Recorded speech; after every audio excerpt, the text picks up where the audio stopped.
Les opérations de déguerpissement qui ont été orchestrées à Koumassi Campement ont été bel et bien faites par le RDR. Et le procureur du RDR a contribué à donner l'ordre à Kome Bakari, son Ivoirien. Sinon, à donner l'ordre aux policiers d'aller accompagner M. Brou pour aller détruire les biens des populations de Koumassi Campement. Famille, voici que la vérité est sortie. C'est M. Cissé Bakongo lui-même qui délivrait les attestations villageoises lorsqu'il était encore maire de Koumassi. Pour faire une attestation villageoise, le maire demande 50 000 francs. C'est moi qui fais l'attestation ici. Moi, je demande à la population 51 000. Nos gars là, ils deviennent garçons un peu, hein. Eh oui, ils disent actuellement ils n'ont plus oreilles. Écoutez un peu rapidement les gars. Si c'est pas signé, nous on fait rien quelqu'un. Donc, tenez-vous prêts. Quand il va lancer le mot d'ordre, on applique immédiatement. Ouais. Voilà. Dès que le mot d'ordre est lancé, on n'a plus d'oreilles. Hein. Affaire de déguerpissement, comment si on pensait que les gens passaient dans le mondial, on a oublié. Hey, on peut rigoler puis on taper les dents. Monsieur le maire de Koumassi, vous avez l'entière responsabilité de ce qui s'est passé à Koumassi. Monsieur Cissé Bakongo, vous avez l'entière responsabilité de ce qui s'est passé à Koumassi aujourd'hui. Qu'est-ce que vous dites aux Ivoiriens? Il y a des questions que les Ivoiriens se posent. Aujourd'hui, vous distribuez des enveloppes à ces personnes aujourd'hui qui sont dehors. Alors que vous avez cassé les maisons. Les gens, quand on demande à un, c'est pas un. Pendant ce temps, Brou est dans le stade, en train de faire des IA. Il est introuvable. Attention, attention. Une nouvelle déclaration vient de relancer totalement le débat autour des démolitions du campement de Koumassi. Alors que de nombreuses interrogations subsistent encore dans l'esprit des populations, une voix s'élève pour contester la version officielle des faits. Selon cet intervenant, les opérations de démolition qui ont été menées au campement de Koumassi n'auraient jamais pu se dérouler sans l'implication de plusieurs autorités administratives et sécuritaires. Pour lui, il est impossible qu'une opération d'une telle ampleur ait été réalisée par une seule personne agissant de sa propre initiative. Il affirme que les démolitions ont mobilisé d'importants moyens logistiques et un dispositif sécuritaire conséquent. Dès lors, une question revient sans cesse. Qui a réellement autorisé cette opération? Selon lui, en Côte d'Ivoire, lorsqu'une personne obtient une décision de justice lui permettant d'exécuter une expulsion ou une démolition, elle ne peut pas agir seule. Une procédure bien précise doit être respectée. La personne concernée doit présenter sa décision aux autorités judiciaires afin d'obtenir l'assistance des forces de l'ordre. Cette procédure existe justement pour éviter les abus et garantir que les opérations se déroulent dans le respect de la loi. L'intervenant explique que lorsqu'une démolition doit être exécutée, les autorités sont normalement informées et les services compétents sont sollicités afin d'assurer l'encadrement de l'opération. C'est pourquoi il estime que la présence d'importants effectifs de sécurité sur le terrain soulève de nombreuses interrogations.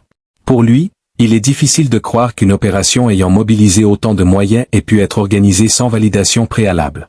Cette analyse est largement commentée dans plusieurs quartiers d'Abidjan. Les habitants du campement, eux aussi, suivent avec attention ces nouvelles déclarations. Beaucoup cherchent encore à comprendre comment les événements se sont déroulés.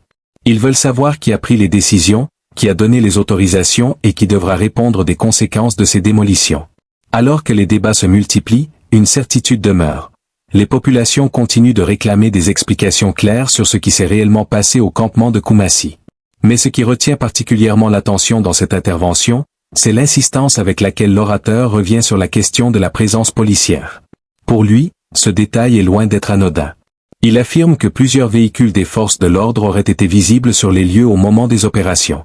Selon son analyse, un tel déploiement ne peut pas être considéré comme un simple hasard. Dans son esprit, toute intervention impliquant un nombre important d'agents nécessite forcément une chaîne de décision administrative. C'est pourquoi il estime que les autorités compétentes doivent expliquer dans quelles circonstances les forces présentes sur le terrain ont été mobilisées.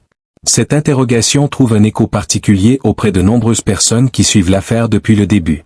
Plusieurs habitants expliquent qu'ils ont effectivement observé un important dispositif de sécurité lors des démolitions. D'autres racontent que la présence policière avait donné à l'opération une apparence officielle qui avait découragé toute contestation immédiate. Certains résidents pensaient alors que toutes les autorisations nécessaires avaient été obtenues. Aujourd'hui, les déclarations qui circulent alimentent de nouvelles interrogations. Dans les rues du quartier, les discussions se poursuivent du matin jusqu'au soir. Devant les maisons encore debout, dans les commerces, sur les marchés et dans les espaces de rencontres habituels, chacun tente de comprendre ce qui s'est réellement passé. Les témoignages se multiplient. Certains habitants racontent ce qu'ils ont vu de leurs propres yeux. D'autres rapportent ce qui leur a été raconté par des proches présents au moment des événements. Même si les versions diffèrent parfois sur certains détails, tous s'accordent sur un point. Les démolitions ont profondément marqué les populations concernées. Beaucoup se souviennent encore de la surprise qui a accompagné l'arrivée des équipes chargées de l'opération. D'autres évoquent le sentiment d'impuissance qui les a envahis lorsqu'ils ont compris que les destructions allaient effectivement avoir lieu.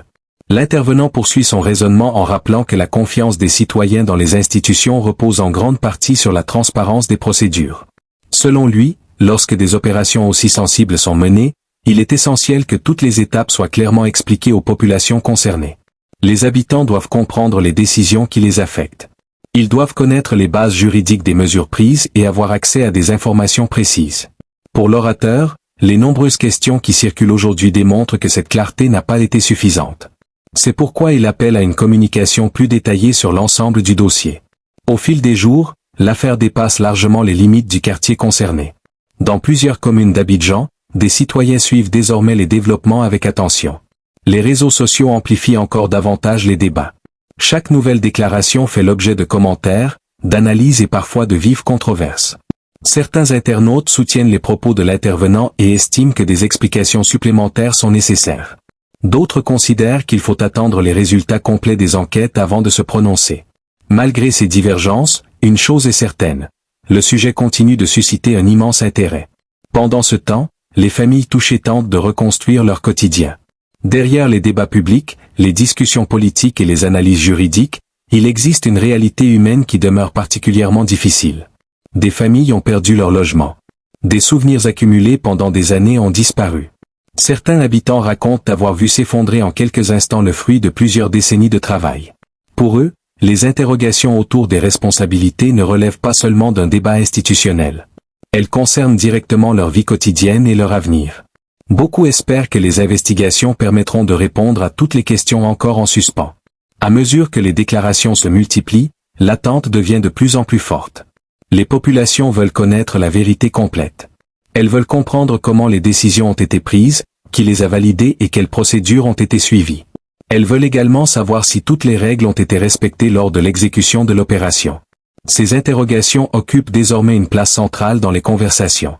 Pour de nombreux observateurs, seule une enquête approfondie permettra d'apporter des réponses définitives. L'orateur conclut cette première partie de son intervention en lançant un appel à la vigilance.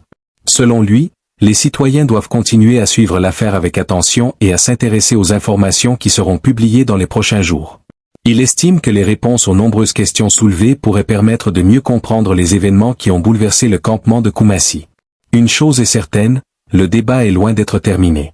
Les habitants attendent toujours des explications claires et les regards restent tournés vers les autorités chargées de faire toute la lumière sur cette affaire qui continue de susciter de nombreuses réactions à travers le pays. Poursuivant son intervention, l'orateur s'attarde sur un point qu'il juge essentiel.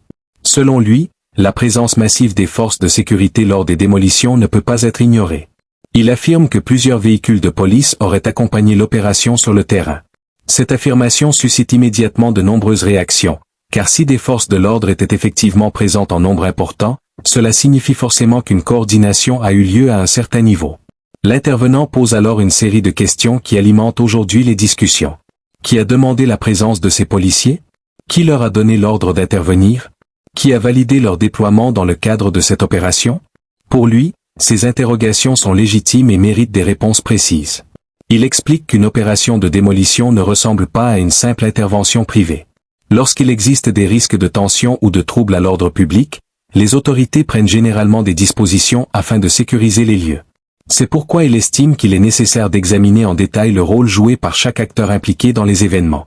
À mesure que ces propos circulent sur les réseaux sociaux, de nombreux internautes partagent leurs analyses. Certains estiment que toutes les responsabilités doivent être clairement établies. D'autres préfèrent attendre les conclusions des enquêtes en cours. Pendant ce temps, les familles touchées continuent de vivre avec les conséquences des destructions. Pour elles, les débats juridiques et politiques sont importants, mais ils ne remplacent pas les réponses concrètes qu'elles attendent. Beaucoup veulent simplement comprendre comment leur quotidien a pu être bouleversé de façon aussi brutale. Plus les jours passent, plus la demande de vérité devient forte. Les habitants veulent savoir qui savait quoi, qui a décidé quoi et comment une opération d'une telle ampleur a pu être menée dans ces conditions. Selon l'orateur, les réponses à ces questions sont essentielles pour rétablir la confiance entre les citoyens et les institutions. Il explique que lorsqu'un événement aussi important survient dans une communauté, les populations ont besoin de comprendre précisément le déroulement des faits. Elles veulent savoir quelles décisions ont été prises, quelles procédures ont été suivies et quels acteurs sont intervenus à chaque étape du processus. Pour lui, les nombreuses zones d'ombre qui entourent encore cette affaire alimentent les spéculations et les interprétations contradictoires. C'est pourquoi il appelle à une clarification complète des circonstances ayant entouré les démolitions. Dans plusieurs quartiers d'Abidjan, les habitants suivent désormais l'affaire avec une attention particulière. Certains se reconnaissent dans les inquiétudes exprimées par les populations du campement.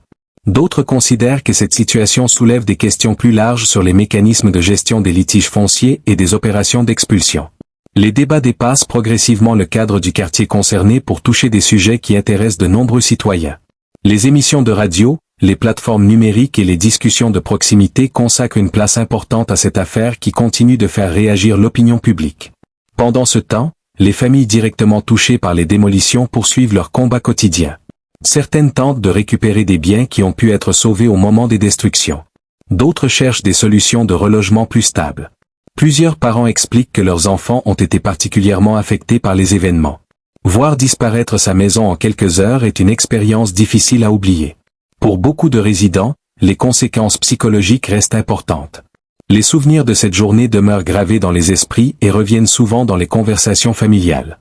L'intervenant souligne également que les populations ont le droit d'obtenir des réponses sur l'utilisation des moyens mobilisés lors de l'opération. Il estime que toute intervention impliquant un nombre important de personnes, des équipements et des dispositifs de sécurité doit pouvoir être expliquée avec précision. Selon lui, la transparence constitue l'un des éléments fondamentaux de la confiance publique. Lorsque les citoyens comprennent comment les décisions sont prises et appliquées, ils sont davantage disposés à accepter les conclusions qui en découlent. À l'inverse, lorsque des interrogations persistent, les doutes continuent de se développer. Au fur et à mesure que les témoignages sont recueillis, de nouveaux détails émergent dans l'espace public. Certains habitants racontent avoir tenté d'obtenir des informations avant les démolitions. D'autres affirment avoir cherché à comprendre les raisons exactes de l'opération. Plusieurs personnes expliquent qu'elles souhaitaient simplement savoir quels documents avaient été utilisés pour justifier les mesures prises. Aujourd'hui encore, ces questions restent au centre des préoccupations. Beaucoup espèrent que les investigations permettront de reconstituer avec exactitude le déroulement des événements. Dans son analyse, l'orateur insiste sur l'importance de distinguer les faits établis des simples rumeurs. Il rappelle que seule une enquête sérieuse peut permettre d'apporter des réponses fiables. Selon lui, il est essentiel que les conclusions finales reposent sur des éléments vérifiés et non sur des suppositions. Cette position est partagée par de nombreux observateurs qui appellent à la prudence. Tous reconnaissent cependant que les interrogations soulevées méritent une attention particulière compte tenu de l'impact des démolitions sur la vie des populations concernées. À mesure que les jours passent, les attentes deviennent de plus en plus fortes.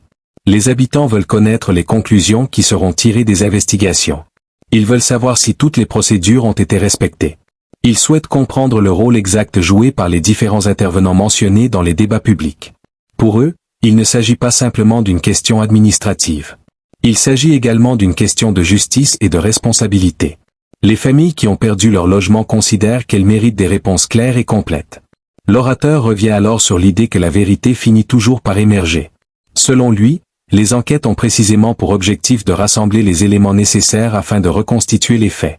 Même si ce processus peut prendre du temps, il estime qu'il est indispensable pour permettre aux populations de comprendre ce qui s'est réellement passé. Cette conviction nourrit l'espoir de nombreuses personnes qui attendent encore des explications. Malgré les difficultés rencontrées, elles continuent de croire que les réponses finiront par être apportées. Alors que les discussions se poursuivent dans tout le pays, l'affaire du campement de Koumassi reste au centre de l'attention. Les révélations, les témoignages et les différentes prises de position continuent d'alimenter le débat public. Pour les habitants concernés, chaque nouvelle information est suivie avec intérêt. Ils savent que les conclusions des enquêtes pourraient avoir des conséquences importantes pour l'avenir du dossier. En attendant, ils continuent de réclamer la même chose. La vérité, toute la vérité, afin que chacun puisse comprendre comment une opération d'une telle ampleur a pu être menée et quelles responsabilités pourraient éventuellement être retenues. C'est désormais cette quête de clarté qui anime les populations et qui maintient l'affaire au cœur de l'actualité. L'affaire continue de provoquer de nombreuses réactions et, au fil des déclarations, un autre élément attire particulièrement l'attention de l'opinion publique. Plusieurs observateurs estiment que cette situation dépasse désormais le simple cadre d'un conflit local pour devenir une question d'intérêt national. Les débats ne portent plus uniquement sur les démolitions elles-mêmes, mais également sur les mécanismes qui ont permis leur exécution et sur les responsabilités éventuelles des différents acteurs impliqués. Dans les quartiers concernés, les habitants continuent d'échanger leurs témoignages. Chacun raconte ce qu'il a vu, ce qu'il a entendu et ce qu'il a vécu au moment des événements. Certaines personnes expliquent qu'elles ont été surprises par la rapidité avec laquelle les opérations se sont déroulées. D'autres affirment avoir tenté de comprendre ce qui se passait sans obtenir immédiatement toutes les explications souhaitées. Cette accumulation de récits contribue à maintenir le sujet au centre des conversations. Les réseaux sociaux jouent également un rôle important dans la diffusion des informations. Chaque nouvelle déclaration est analysée, commentée et parfois contestée par des milliers d'internautes. Les vidéos circulent rapidement, les extraits sont partagés et les prises de position se multiplient. Cette dynamique amplifie l'intérêt du public pour l'affaire et pousse de nombreuses personnes à rechercher davantage d'informations. Certains citoyens demandent que toute la lumière soit faite sur les circonstances exactes des démolitions. D'autres insistent sur la nécessité de respecter la présomption d'innocence et d'attendre les conclusions officielles avant de tirer des conclusions définitives. Malgré ces divergences d'opinion, un point semble faire consensus. Les populations concernées méritent des réponses claires. Les habitants touchés par les destructions continuent de faire face aux conséquences concrètes de cette situation. Plusieurs familles expliquent avoir dû réorganiser complètement leur quotidien. Les difficultés liées au logement, à la sécurité des biens et à la stabilité familiale demeurent au cœur de leurs préoccupations. Certains parents racontent les inquiétudes de leurs enfants, tandis que d'autres évoquent les efforts entrepris pour retrouver une forme de normalité. Ces réalités humaines rappellent que derrière les débats juridiques et politiques se trouvent des personnes dont la vie a été profondément bouleversée. Les discussions se poursuivent également autour des procédures administratives et judiciaires qui auraient été suivies avant les opérations. Plusieurs spécialistes du droit rappellent que les décisions de justice obéissent à des règles précises et que leur exécution s'inscrit généralement dans un cadre réglementé. Pour cette raison, de nombreux citoyens souhaitent comprendre avec exactitude quelles démarches ont été entreprises et quels documents auraient été utilisés dans le cadre du dossier. Cette demande de transparence revient régulièrement dans les interventions publiques. Les observateurs notent que plus les explications tardent à être fournies, plus les interrogations se multiplient. Dans ce contexte, chaque nouvelle information est examinée avec attention. Certains témoignages semblent confirmer certains éléments déjà évoqués, tandis que d'autres apportent des versions différentes des faits. Cette diversité des récits rend l'établissement de la vérité encore plus important. Les habitants concernés affirment qu'ils souhaitent avant tout connaître les circonstances précises ayant conduit à cette situation. Ils veulent comprendre comment les décisions ont été prises et quelles autorités ont participé aux différentes étapes du processus. Dans les médias, plusieurs analystes soulignent que cette affaire pourrait avoir des répercussions au-delà du quartier concerné. Selon eux, elle pose des questions plus larges sur la gestion des conflits fonciers, sur l'exécution des décisions de justice et sur les relations entre les citoyens et les institutions. Ces enjeux expliquent pourquoi le sujet continue d'occuper une place importante dans l'actualité. À mesure que les jours passent, la pression augmente sur les différents acteurs appelés à s'exprimer. Chacun sait que l'opinion publique attend des clarifications. Les habitants veulent des réponses précises, les observateurs demandent davantage d'informations et les médias poursuivent leurs investigations. Cette attente générale contribue à maintenir le dossier sous les projecteurs. Dans le même temps, certains responsables appellent au calme et à la prudence. Ils rappellent qu'il est essentiel de s'appuyer sur des faits vérifiés et non sur des rumeurs. Selon eux, seule une analyse rigoureuse des événements permettra d'établir les responsabilités éventuelles et de comprendre exactement ce qui s'est passé. Cette approche est soutenue par plusieurs citoyens qui estiment que la recherche de la vérité doit primer sur les accusations prématurées.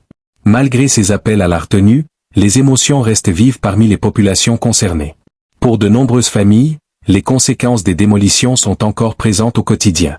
Les souvenirs de cette journée restent douloureux et les interrogations demeurent nombreuses. Beaucoup considèrent que les réponses attendues sont indispensables pour tourner la page et envisager l'avenir avec davantage de sérénité. Les discussions continuent donc dans les quartiers, dans les médias et sur les réseaux sociaux. Chaque nouvel élément alimente le débat et relance les analyses. Les habitants suivent attentivement l'évolution de la situation, conscients que les conclusions qui seront tirées pourraient avoir une importance majeure. Certains espèrent que les enquêtes permettront de clarifier définitivement les faits. D'autres souhaitent que les différentes parties concernées puissent s'exprimer afin que toutes les versions soient entendues.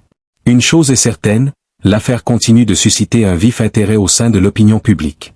Les populations concernées attendent toujours des explications détaillées et des réponses aux nombreuses questions qui subsistent.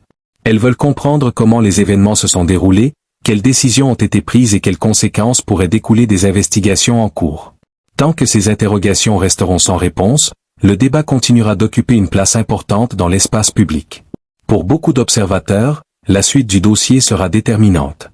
Les prochains développements pourraient permettre de mieux comprendre les responsabilités de chacun et d'apporter les éclaircissements réclamés depuis le début de cette affaire. En attendant, les regards restent tournés vers les autorités compétentes, les institutions concernées et les différentes personnalités qui ont pris position dans le débat. Tous savent que les conclusions futures seront scrutées avec attention et qu'elles pourraient marquer une étape importante dans la compréhension complète de cette affaire qui continue de faire parler d'elle à travers tout le pays. Alors que l'affaire continue de susciter de nombreuses réactions, une nouvelle phase du débat s'ouvre progressivement dans l'opinion publique. Les premiers témoignages, les déclarations des différents intervenants et les multiples analyses diffusées dans les médias ont permis de mettre en lumière plusieurs aspects du dossier, mais de nombreuses questions demeurent encore sans réponse. Pour les habitants directement concernés, le temps passe, mais les conséquences des événements restent bien présentes. Chaque jour qui s'écoule rappelle à certaines familles les difficultés auxquelles elles doivent faire face depuis les démolitions. Beaucoup continuent de rechercher des solutions durables pour reconstruire leur quotidien. Dans les quartiers touchés, les discussions ne faiblissent pas. Les habitants échangent régulièrement sur les derniers développements de l'affaire et suivent avec attention chaque nouvelle information rendue publique. Certains espèrent que les investigations permettront bientôt d'établir avec précision le déroulement des événements. D'autres estiment que plusieurs zones d'ombre persistent encore et nécessitent des explications supplémentaires. Cette attente collective nourrit un climat d'observation permanente autour du dossier. Les médias continuent également de consacrer de nombreux reportages et débats à cette affaire. Journalistes, chroniqueurs et analystes tentent de reconstituer les faits à partir des éléments disponibles. Les différentes prises de parole sont examinées en détail, comparées et confrontées afin de mieux comprendre les circonstances qui ont conduit à cette situation. Cette couverture médiatique contribue à maintenir le sujet au cœur de l'actualité nationale. Dans plusieurs émissions, des spécialistes rappellent que les affaires impliquant des opérations de démolition et des litiges fonciers soulèvent souvent des questions complexes. Elles mettent en jeu des aspects juridiques, administratifs, sociaux et parfois politiques. C'est pourquoi de nombreux observateurs insistent sur la nécessité d'une analyse approfondie des faits. Selon eux, seule une compréhension complète des événements permettra d'éviter les interprétations erronées et les conclusions hâtives. Pendant ce temps, les populations concernées continuent de réclamer des réponses concrètes. Beaucoup souhaitent savoir si toutes les procédures prévues par la loi ont été respectées. D'autres cherchent à comprendre le rôle joué par les différents acteurs mentionnés dans les témoignages et les déclarations publiques. Ces interrogations restent au centre des préoccupations des habitants qui estiment que la vérité doit être établie de manière claire et transparente. Plusieurs associations et acteurs de la société civile suivent également l'évolution du dossier. Certains appellent à renforcer le dialogue entre les institutions et les citoyens afin d'éviter que de telles situations ne provoquent davantage de tensions. D'autres insistent sur l'importance de garantir une information accessible à toutes les personnes concernées. Pour eux, la transparence constitue un élément essentiel dans la gestion de ce type d'affaires. À mesure que les débats se poursuivent, une réflexion plus large commence à émerger. De nombreux citoyens s'interrogent sur les mécanismes permettant de prévenir les conflits liés au foncier et à l'occupation des terrains. Certains considèrent que cette affaire pourrait servir de point de départ à une discussion nationale sur ces questions.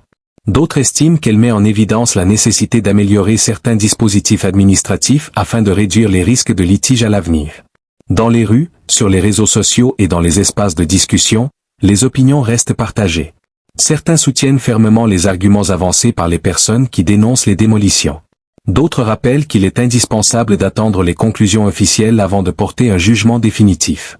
Malgré ces divergences, la plupart des observateurs reconnaissent que l'affaire a profondément marqué les esprits et qu'elle continuera probablement à susciter l'intérêt du public pendant encore longtemps. Les familles touchées, quant à elles, demeurent au centre de toutes les préoccupations. Derrière les procédures, les documents et les débats médiatiques se trouvent des hommes, des femmes et des enfants qui ont vu leur environnement bouleversé.